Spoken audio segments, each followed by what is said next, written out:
Ariel, qué gusto tenerte aquí en México, justo cuando estamos conmemorando el Día Internacional de las Víctimas del Holocausto.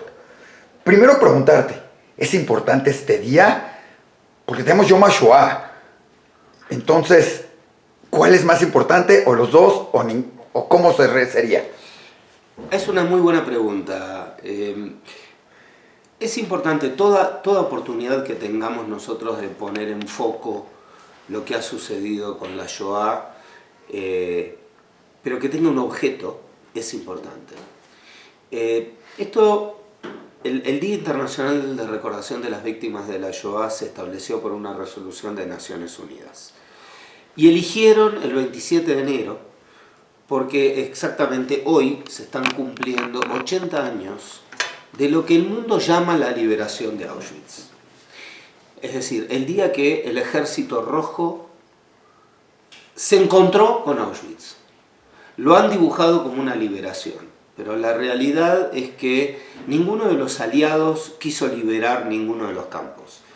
Cuando el Ejército Rojo se dirigía en su carrera hacia Berlín para tratar de llegar antes que los americanos o que los británicos o que los franceses, se encontraron con Auschwitz, pero lo que encontraron fue que ya no estaban los nazis y ya se habían llevado a todos los internos que estaban en el campo de exterminio, que estaban en condiciones de caminar para las famosas marchas de la muerte. Los que quedaron eran solamente aquellos que ni fuerza tenían para levantarse y que los dejaron para que mueran. Por lo tanto, yo pondría en duda el concepto de liberación.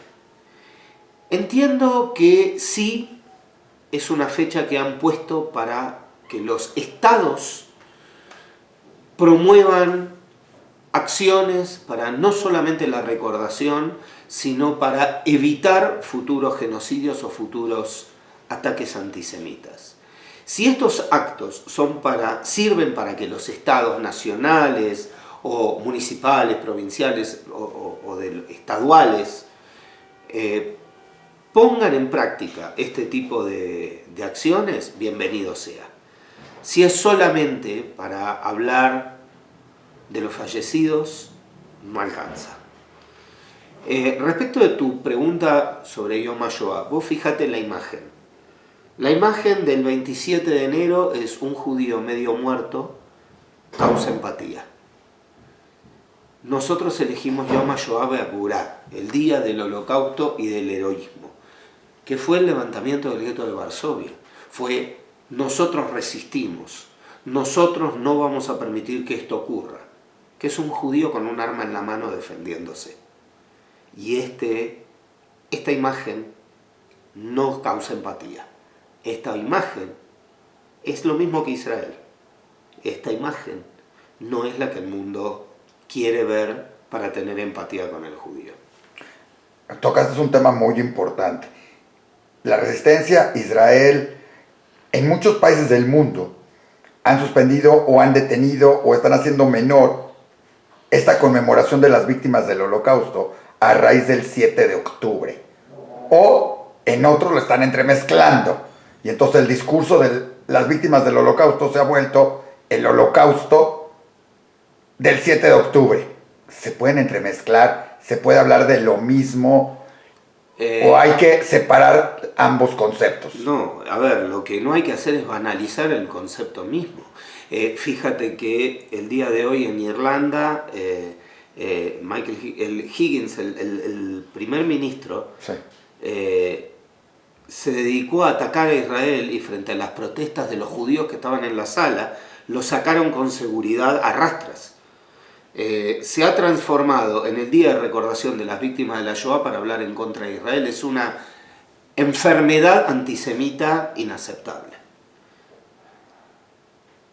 Y dime algo, entonces en este día tenemos que hablar también del 7 de octubre o tenemos que recordar a las víctimas del Holocausto y darles esa importancia, porque además cuando hablamos de víctimas del Holocausto me parece que no nada más hablamos de los judíos en el concepto de las Naciones Unidas.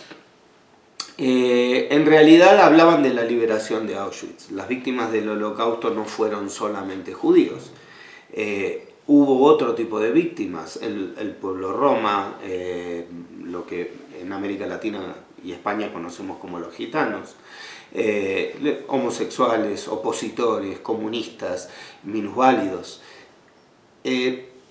Pero fíjate una cosa, la idea de la aniquilación del judío era una parte esencial en la política de Hitler desde 1919. Era el objetivo, uno de los objetivos, además del dominio territorial de Europa, era uno de los objetivos, era la aniquilación y el exterminio del judío. No podemos separar los términos. Yo generalmente utilizo un ejemplo histórico que tengo muy actual. En el año, no quiero aburrir a tu audiencia, pero voy a contar una historia. En el año 1755, Lisboa fue arrasada por, primero, un terremoto, un tsunami y una peste posterior. El rey estaba absolutamente abatido y no sabía cómo hacer frente a semejante desastre. Casi que delegó el mando en su favorito, que era el marqués de Pombal, que hoy todavía se lo recuerda como el héroe por antonomasia del pueblo portugués. Pombal dijo que había que inmediatamente ponerse a actuar, había que enterrar a los muertos, honrarlos, pero cuidar a los vivos, y hacer todas las acciones necesarias para poder reconstruir la ciudad. Él tomó de esa tragedia el hecho de, por supuesto, recordarla y honrar, pero si no es para cuidar a los vivos no sirve de nada. Si nosotros, vuelvo a lo mismo, en el momento de la historia del siglo XX, donde se puso una maquinaria industrial al servicio del exterminio del pueblo judío, si nosotros hoy no tenemos esa empatía con este mismo pueblo, no nos importa nada del pueblo judío, no hemos aprendido nada del Holocausto. Oye, justamente en ese término sería esta última pregunta en este tema, que es, en este día de la conmemoración de las víctimas del Holocausto, ojo, a mí me gusta separar un poquito Shoah, porque Shoah tiene su principio de las víctimas del Holocausto. ¿Cuál tendría que ser el mensaje que dieran? Porque son instituciones no judías las que lo organizan. Tenemos una con los pastores que apoyan y aman a Sion, paz. Tenemos en las instancias gubernamentales como el Senado, Memoria y Tolerancia, y con instituciones de gobierno. ¿Cuál tendría que ser el mensaje que le llegue a la gente, junto con esa definición que ustedes manejan de lo que es antisemitismo? ¿Cuál tendría que ser? La lucha contra el antisemitismo tiene que quedar clara y concreta. El antisemitismo es el odio al judío, sus cosas o sus instituciones. Eso llevó al Holocausto. Si nosotros queremos evitar que vuelva a suceder, hay que luchar contra ese fenómeno. El antisemitismo es un odio, y como odio es un odio irracional, y no podemos utilizar el raciocinio, y hay que luchar contra esos odios. Hay que tener políticas claras y concretas contra ese odio. ¿Nada más contra el odio al judío o tendría que haber un mensaje? Cualquier tipo de odio. Exacto, esa es la que quería. Tiene que haber un mensaje universal este 27 de enero a toda la gente, porque a veces se nos olvida que hay un mensaje atrás de eso y siempre sirve para recordar lo que pasó. A ver, el mensaje de Naciones Unidas en 2005, cuando adoptan esta resolución, es para poder evitar cualquier tipo de genocidio. Ahora, es de Naciones Unidas. Y creo que no hay una institución hoy tan comprometida con el conflicto en Medio Oriente como Naciones Unidas, que ha jugado un papel deleznable. Eso es lo que iba a decir, dije, comprometido con la lucha, pero hacia un lado, bastante parcial. Pero mañana va a haber un mensaje seguramente muy conmocionado de Guterres. Ya está para publicarse en Diario Judío. Y bueno, pero a ver, a quien no le podemos creer una palabra. Mientras siga manteniendo a Francesca Albanese, mientras siga sosteniendo todas sus críticas hacia Israel, mientras no desmiembre la UNRWA, y no hay una sola condena a que los espacios de Naciones Unidas fueron utilizados para poder esconder a las rehenes que acaban de salir. Entonces, cuando uno dice, ¿por qué no encontraron? Y porque estaban en sitios de Naciones Unidas.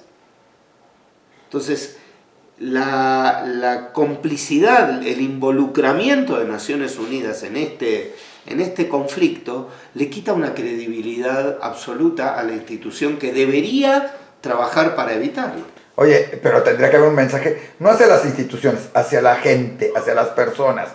Digo, que pasa muy desapercibido porque la gente, desafortunadamente no todo el mundo ni siquiera se entera que a lo mejor es el 27 de enero que se está conmemorando, porque nada más se hacen esta ceremonia, pero tendría que haber un mensaje, una lección para el público, para la gente en todos los países, en todo.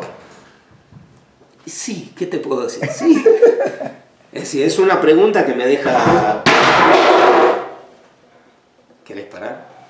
Voy.